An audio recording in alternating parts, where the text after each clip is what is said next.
Hi everyone, hour కేజీవ్ education ఛానల్కి స్వాగతం. కూటమి ప్రభుత్వం ఏర్పడ్డాక 16,347 పోస్టులతో మెగా డిఎస్సిని ప్రకటించడం ద్వారా నిరుద్యోగ అభ్యర్థుల్లో ఒక ఆనందాన్ని అయితే నింపారు. కానీ మెగా డిఎస్సి అనేది అనేక మలుపులతో ఇంకెప్పటికీ కొనసాగుతుంది. ఇప్పుడు కొత్తగా డిఎస్సి అభ్యర్థులకి ఒక మానసిక సంకటిత పరిస్థితి, గందరగోళ పరిస్థితి అయితే ఏర్పడిందని చెప్పాలి. ఎందుకంటే 5 రోజుల్లోనే మెగా డిఎస్సి నోటిఫికేషన్ ఇస్తామంటూ విద్యాశాఖ మంత్రి గారు ప్రకటించడం, అలాగే అదే సందర్భంలో 45 రోజుల్లోనే పరీక్షలు నిర్వహించేస్తామని అధికారులు కానీ కొంతమంది ఎమ్మెల్సీ అభ్యర్థులు కానీ ప్రకటించడం అనేది జరుగుతుంది. ఇదే సందర్భంలో 3 నెలల పాటు నిరంతరంగా ఎస్సీ ఎస్టీ అభ్యర్థులకు డిఎస్సి ఉచిత శిక్షణ అనేది ప్రారంభించడం అనేది జరిగింది. మరి 3 నెలల పాటు ఉచిత శిక్షణ ఇచ్చినప్పుడు 45 రోజుల్లో ఎగ్జామ్స్ అనేది ఎలా కండక్ట్ చేస్తారు, అసలు డిఎస్సి అభ్యర్థులకి ఈ తెలియనటువంటి గందరగోళ పరిస్థితి ఏంటి, ఇలాంటి విషయాలన్నీ కూడా ఈ వీడియోలో మనం తెలుసుకునే ముందుగా మన ఛానల్ ఎవరైతే సబ్స్క్రైబ్ చేయలేదో సబ్స్క్రైబ్ చేయండి. అదే సందర్భంలో ఈ వీడియో మీకు నచ్చినట్లయితే లైక్ చేయండి. అలాగే మీ యొక్క అభిప్రాయం అనేది ఏదైతే ఉందో అది సవివరంగా ఈ వీడియో కింద కామెంట్ చేయండి. మరి అసలు విషయంలోకి ముందుగా వెళ్తే, మనకి నిన్నగాక మొన్ననే 5 రోజుల్లోనే మెగా డిఎస్సి ప్రకటిస్తామని, అంటే దాదాపుగా ఏప్రిల్ 20వ తేదీన డిఎస్సి నోటిఫికేషన్ వస్తుందని సాక్షాత్ మన విద్యాశాఖ మంత్రి గారు అయినటువంటి లోకేష్ గారు ప్రకటించారు. ఆయన ప్రకటించిన కొద్ది క్షణాల్లోనే 45 రోజుల్లోనే ఎగ్జామ్స్ అనేది పూర్తి చేసేస్తాం, నోటిఫికేషన్ ఇచ్చిన తేదీ నుంచి 45 రోజుల్లోనే డిఎస్సి పరీక్షలు అనేది కంప్లీట్ చేస్తామంటూ అధికారులతో పాటు కొంతమంది ఎమ్మెల్సీ అభ్యర్థులు కూడా ప్రకటించడం అనేది జరిగింది.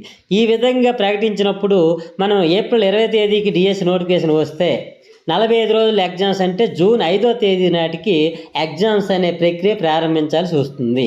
ఇది ఒక పక్క ఈ విధంగా ఉంటే, మరో పక్క అంబేద్కర్ జయంతి రోజు అయినటువంటి ఏప్రిల్ 14వ తేదీ నాడు ఎస్సీ ఎస్టీ అభ్యర్థులకు డిఎస్సి ఉచిత శిక్షణ అనేది ప్రారంభించడం అనేది జరిగింది.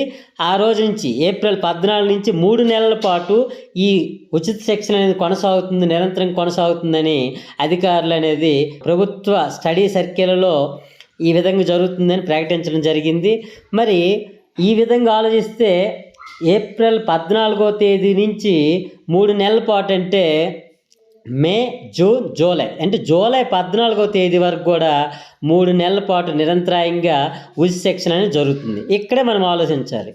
ఏంటి ఆలోచించాలంటే, శిక్షణా తరగతులు డిఎస్సి కోచింగ్ అనేది జూలై 14 వరకు జరగడము ఒక పక్క వాళ్ళే వెల్లడిస్తూ, మరో పక్క జూన్ 5వ తేదీ నాటికి 45 రోజుల్లోనే ఎగ్జామ్స్ నిర్వహిస్తాం, జూన్ 5వ తేదీ నాటికల్లా స్టార్ట్ చేస్తామని చెప్పి అదే అధికారులు కానీ ప్రభుత్వం కానీ ప్రకటించడం అంటే, ఉచిత శిక్షణ ఏమో జూలై 14 వరకు జరగడం ఏంటి, ఎగ్జామ్స్ ఏమో జూన్ 5 నాటికే స్టార్ట్ అవ్వడం ఏంటి, అసలు ఏంటి గందరగోళ పరిస్థితి? అలా ఎక్కడైనా సాధ్యమవుతుందా? పరీక్షలు ఏమో ముందయ్యి శిక్షణ అనేది వెనక్కి పూర్తి అవడం అనేది ఎక్కడ జరగదు. కానీ ఎప్పుడెప్పుడని గత 10 ఏళ్ళుగా ఒక డిఎస్సి సరైనది లేకుండా ఉన్నటువంటి అభ్యర్థులు కూటమి ప్రభుత్వం ఏర్పడిన తర్వాత ఒక మంచి డిఎస్సి వచ్చిందని ఆనందిస్తున్న సందర్భంలో అనేక సమస్యలు, ట్విస్టులతో ఈ డిఎస్సి ముందుకు వెళ్తుంది. వాటిలోంచే తట్టుకొని ఏదో విధంగా రూమ్ రెంట్లు కట్టుకొని ఓర్పు సహనంతో అభ్యర్థులు చదువుతూ ముందుకు వెళ్తుంటే, అదే సందర్భంలో ప్రభుత్వం నుంచి కానీ అధికారుల నుంచి కానీ మళ్ళీ విభిన్నమైన ప్రకటనలు రావడం. అంటే ఒకరేమో 45 రోజుల్లో ఎగ్జామ్స్ పూర్తవుతే 45 రోజుల్లోనే ఎగ్జామ్స్ పెట్టేస్తామనడం, మరొకరేమో 3 నెలల వరకు ఉచిత శిక్షణ ఇస్తామంటే, ఈ గందరగోళ పరిస్థితుల్లో అభ్యర్థులు ఎలా చదువుతారు? దేనిని నమ్మాలి? ఏది నిజం, ఏది అబద్ధం? అసలు ఒక ఉద్యోగానికి చదువుతున్న అభ్యర్థి అనేకమైన ఆందోళన పరిస్థితుల్లో ఉంటారు. అలాంటి ఆందోళన పరిస్థితులు ఉన్నప్పుడు మళ్ళీ క్లియర్ కట్గా ఒక నిజమైనటువంటి ప్రకటనలు అధికారికంగా ప్రకటించి వాళ్ళకి ఇవ్వాల్సినటువంటి ఒక పరిపూర్ణమైన వాతావరణాన్ని కల్పించాల్సిన ప్రభుత్వం కానీ అధికారులు కానీ ఒక గందరగోళ పరిస్థితిని సృష్టించడం అంటే, వాళ్ళ మానసిక స్థితి మీద ఇది ప్రభావం ఎంత చూపుతుంది? ఎందుకు విభిన్నమైన ప్రకటనలు వస్తున్నాయి? ఒకరికి ఇస్తున్న ప్రకటనల మధ్య ఎందుకు పోలిక ఉండట్లేదు? ఇవన్నీ చూస్తుంటే ఎక్కడో అనుమానాలు అనేవి ప్రేరేపించబడుతున్నాయి. ఈ విధంగా ఒక పక్క గందరగోళ పరిస్థితి అనేది ఉంది. అదే సమయంలో మన కూటమి ప్రభుత్వం ఏర్పడిన వెంటనే మన విద్యాశాఖ మంత్రి గారు ఒక బలమైన హామీ ఇచ్చారు. అదేంటంటే, గత ప్రభుత్వంలాగా మేము ఎగ్జామ్స్ కానీ నోటిఫికేషన్ కానీ గందరగోళ పరిస్థితుల్లో నిర్వహించము. ఎగ్జామ్ ఏదైనా ఒక నోటిఫికేషన్ మేము ఇచ్చినప్పుడు దాని నుంచి కనీసం 3 నెలల పాటు కాల పరిమితి ఇస్తాం. మీకు ఎటువంటి మానసిక క్షోభకు గురి చేయకుండా ప్రశాంత వాతావరణంలో ఎగ్జామ్స్ పెడతామంటూ ఆయన బలమైనటువంటి ఒక హామీ అనేది ఇవ్వడం అయితే జరిగింది. మరి ఆయన హామీ ఈరోజు ఏమైంది? ఎందుకు ఇలా 45 రోజుల్లోని ఎగ్జామ్స్ అంటూ ఒక పక్క ప్రకటనలు వస్తున్నాయి, మరో పక్క 3 నెలల పాటు ఎందుకు ఉచిత శిక్షణ జరుగుతుందని మళ్ళీ అదే అధికారులు ప్రకటిస్తున్నారు. ఇలా పొంతన లేకుండా అందరూ కలిసి ఒక నిర్ణయం తీసుకోకుండా ఎవరికి నచ్చినట్లు వాళ్ళు ఎందుకు ప్రకటనలు చేస్తున్నారు అని మెజారిటీ అభ్యర్థుల వారి యొక్క ఆవేదనని వెలిబుచ్చుతున్నారు. ఇక్కడ ఒకటే గుర్తుపెట్టుకోవాలి, యుద్ధం చేయాల్సిన వాడు అభ్యర్థి. అంటే డిఎస్సి నోటిఫికేషన్ ఇచ్చిన తర్వాత ఆ పరీక్ష రాయాల్సినటువంటిది అన్నింటినీ సమకూర్చుకొని ముందుకు మానసిక స్థితితో ధైర్యంగా ముందుకు వెళ్ళాల్సిన పరిస్థితి అయింది. అలాంటి అభ్యర్థులకి గందరగోళ పరిస్థితులు అంటూ క్రియేట్ చేయడం, అది ప్రభుత్వం వైపు నుంచి కానీ అధికారుల వైపు నుంచి రావడం అనేది ఎంత మాత్రము సమంజసమైతే కాదు.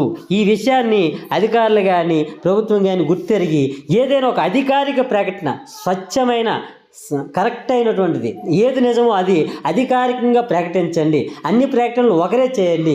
ఒకరేమో డిఎస్సి నోటిఫికేషన్ ఏ రోజు వస్తుంది, మరొకరేమో ఎన్ని రోజులు ఎగ్జామ్స్ అవుతాయి, మరొకరేమో ఉచిత శిక్షణ గురించి మరొక ప్రకటన. ఇలా కాకుండా అన్ని ప్రకటనలు ఒకరే చేసి ఈ డిఎస్సికి సంబంధించినటువంటి ప్రక్రియలో ఎటువంటి గందరగోళ పరిస్థితి లేకుండా అభ్యర్థులకు ఒక ప్రశాంతమైన వాతావరణాన్ని కల్పించాల్సినటువంటి బాధ్యత తప్పనిసరిగా అటు ప్రభుత్వం మీద అధికారుల మీద అయితే ఉంది.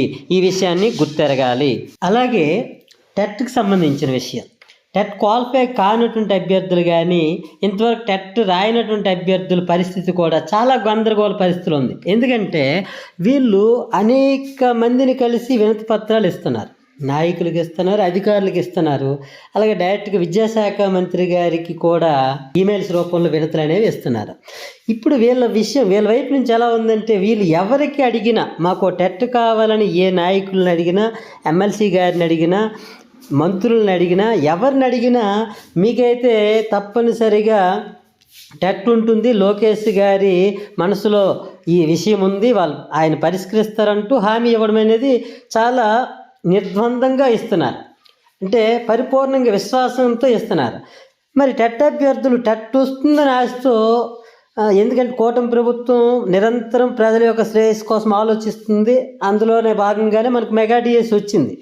అందుకు అలాంటప్పుడు ప్రభుత్వం వాళ్ళకి ఇస్తున్న హామీని చూసి వాళ్ళు ఒక పక్క ఆనందంగానే వస్తుందని ఆశతో ఎదురు చూస్తున్నారు. అదే సందర్భంలో వెంటనే ఇదిగోండి మొదటి వారంలో నోటిఫికేషన్, ఒక మార్చి మొదటి వారంలో నోటిఫికేషన్, ఏప్రిల్ మొదటి వారంలో నోటిఫికేషన్, డిఎస్సి నోటిఫికేషన్, ఆ తర్వాత 5 రోజుల్లో డిఎస్సి నోటిఫికేషన్ అంటూ ఈ ప్రకటనలు వస్తున్నప్పుడు అది ఎందుకు మనకు మరి టెట్ లేనట్టేనా, మరి టెట్ ఉండదా అంటూ మళ్ళీ మరో గందరగోళ పరిస్థితి.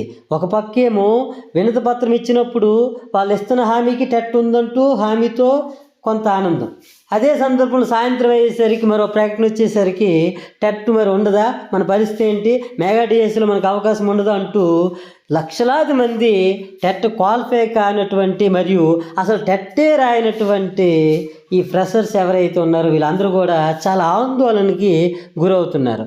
ఎందుకంటే వీడియోస్ కింద వాళ్ళు పెడుతున్న మెసేజ్లు చూస్తుంటే వాళ్ళ మానసిక స్థితి చాలా గందరగోళ పరిస్థితిలో చాలా గందరగోళంగా ఉన్నారు. అయితే మరి దీని మీద కూడా ప్రభుత్వం అనేది ఒక క్లారిటీ ఇవ్వాలి. వాళ్ళ మానసిక స్థితికి ఆ గందరగోళ పరిస్థితిని తొలగించే విధంగా వాళ్ళకి ఒకటి మీకు టెట్ వేస్తాం, టెట్ ద్వారా మీకు మెగా డిఎస్కి అవకాశం ఇస్తామనో, లేదంటే టెట్ కమ్ టీఆర్టీ ద్వారానో, లేదా ఇంకొక పేరు ఇంకేదైనా అఫీషియల్ మరో పేరుతో మీకు డైరెక్ట్గా ఏదైనా మెగా డిఎస్సి మీకు రాసే అవకాశం మేము ఇస్తామంటూ ఒక భరోసాను కల్పించడం అనేది జరగాలి. ఎందుకంటే వాళ్ళు వినతి పత్రం ఎవరికిచ్చినా వాళ్ళు ఇస్తున్న హామీ ఏంటంటే మీకైతే టెట్ ఉంటుందని చెప్తున్నారు. ఎంతోమంది సోషల్ మీడియాలో చాలామంది మంత్రుల పేర్లు కానీ ఎమ్మెల్సీలు గారి తాలూకు పేర్లు కానీ వస్తున్నాయి. మరి వాళ్ళందరూ హామీ ఇస్తున్నట్టుగా సోషల్ మీడియాలో వస్తుంది. అదే సందర్భంలో ప్రకటనలేమో ఇదిగో డిఎస్సి ప్రకటన అంటూ చాలా ప్రకటనలు వచ్చినప్పుడు వాళ్ళకి కూడా ఒక ఆందోళనకర పరిస్థితి అనేది ఏర్పడుతుంది. టెట్ క్వాలిఫై కానటువంటి టెట్ ఇంతవరకు రాయినటువంటి అభ్యర్థుల పరిస్థితి కూడా చాలా గందరగోళ పరిస్థితులు ఉంది. ఈ విధంగా అటు డిఎస్సికి సంబంధించి కానీ డిఎస్సి అభ్యర్థులు ఉన్న గందరగోళ పరిస్థితిని కానీ అలాగే ఇటు టెట్కి సంబంధించి టెట్ అభ్యర్థులు ఉన్నటువంటి గందరగోళ పరిస్థితిని కానీ తప్పనిసరిగా పరిష్కరించి వాళ్ళకి ఒక మానసిక వాతావరణం అనేది స్వేచ్ఛగా కలిగించాలి. వాళ్ళకి ఒక ప్రశాంతమైన వాతావరణం కల్పిస్తే వాళ్ళ ప్రిపరేషన్ ముందుకు కొనసాగిస్తారు. కనుక దీనిపై ప్రభుత్వం మరి అధికారులదే పూర్తి బాధ్యత అని మెజారిటీ అభ్యర్థులు వారి యొక్క ఆవేదనని వ్యక్తపరుస్తున్నారు. ఏది ఏమైనప్పటికీ ఇప్పుడు డిఎస్సి ప్రిపేర్ అవుతున్నటువంటి డిఎస్సికి సిద్ధంగా ఉన్నటువంటి అభ్యర్థులు కానీ అదే సందర్భంలో టెట్ రాయినటువంటి క్వాలిఫై కానిటువంటి అభ్యర్థులు కానీ మీ ప్రిపరేషన్ని పరిపూర్ణంగా కొనసాగించండి. ఏ విషయాల వద్ద కూడా ఆందోళనతో మీ ప్రిపరేషన్ ఆపవద్దు. ఎందుకంటే కూటమి ప్రభుత్వం అనేది తప్పనిసరిగా అందరి సమస్యలను పరిష్కరిస్తుంది. డిఎస్సి అభ్యర్థులు మీ ప్రిపరేషన్ని ఆన్లైన్ ఎగ్జామ్స్ ద్వారానో ఏదైనా మోడల్ పేపర్స్ చేస్తూనో మరింత అకుంఠితమైన దీక్షతో ముందుకి కొనసాగించండి. అలాగే టెట్ క్వాలిఫై కానిటువంటి అభ్యర్థులు కానీ ఇంతవరకు టెట్ రాయినటువంటి అభ్యర్థులు కానీ తప్పనిసరిగా మీ ప్రిపరేషన్ని మరింత స్పీడప్ చేయండి. మీకైతే ప్రభుత్వం న్యాయం చేస్తుంది. అందరికీ ఒక న్యాయం చేసే విధానాన్నే ప్రభుత్వం ముందుకు ప్రకటిస్తుంది తప్ప ఎవరికి అన్యాయం చేసే పరిస్థితిలో ఉండదు. కనుక డిఎస్ అభ్యర్థులు అందరూ అటు టెట్ క్వాలిఫై అయిన వాళ్ళు కానీ అవ్వని వాళ్ళు కానీ ఇంతవరకు రాయని వాళ్ళు కానీ ఎవరైనా మీ ప్రిపరేషన్ మాత్రం ఆపకుండా ముందుకు కొనసాగించండి. అదే సందర్భంలో మెగా డిఎస్సికి సంబంధించిన ప్రక్రియ చుట్టూ ఉన్నటువంటి గందరగోళ పరిస్థితులన్నింటినీ కూడా పరిష్కరించి అభ్యర్థులందరికీ కూడా ఒక మానసిక ఉల్లాసమైన వాతావరణం కల్పించే బాధ్యత అటు ప్రభుత్వం మీద అధికారుల మీద ఉందని మరొకసారి డిఎస్సి అభ్యర్థుల యొక్క ఆవేదనని తెలియజేస్తూ ఈ వీడియో ఎవరికైనా నచ్చినట్లయితే లైక్ చేయండి, షేర్ చేయండి.